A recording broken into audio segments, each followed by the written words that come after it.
6G'র প্রযুক্তির অ্যাপ্লিকেশনের প্রচারে বেইজিংয়ে চলমান জং গুয়ানকান ফোরামে কম্পিউটিং এবং কৃত্রিম বুদ্ধিমত্তার সাথে একীভূত করে একটি উদ্ভাবনী প্ল্যাটফর্ম চালু করা হয়েছে। উচ্চতর ডেটার বিনিময় হার হওয়ায় 6G যোগাযোগ প্রযুক্তির আরও ভালো কম্পিউটিং শক্তি এবং সুরক্ষা কার্যকারিতা রয়েছে, যা কৃত্রিম বুদ্ধিমত্তা বিকাশের জন্য সহায়ক। আমরা 6Gকে বুঝতে উচ্চ, দ্রুত, শক্তিশালী ইত্যাদি শব্দগুলি ব্যবহার করতে পারি। আমরা মনে করছি 6Gর গতি হবে 5Gর তুলনায় 10 থেকে 100 গুণ বেশি, যার মাধ্যমে একটি হাই রেজুলেশন ভিডিও 10,000 মিলিসেকেন্ডের মধ্যে পাঠানো যায়।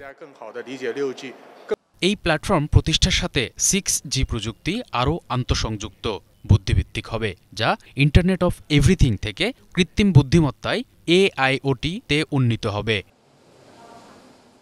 2030 সালের মধ্যে চীনসহ যেখানে অবকাঠামোগত সুবিধা থাকবে, সেখানে 6G বাণিজ্যিকভাবে প্রসার লাভ করবে। 5 দিনব্যাপী ZGC ফোরামে কৃত্রিম বুদ্ধিমত্তা থেকে জীবনবিজ্ঞানসহ নানান বিষয়ে আলোচনা করা হয়। Banglavision news desk.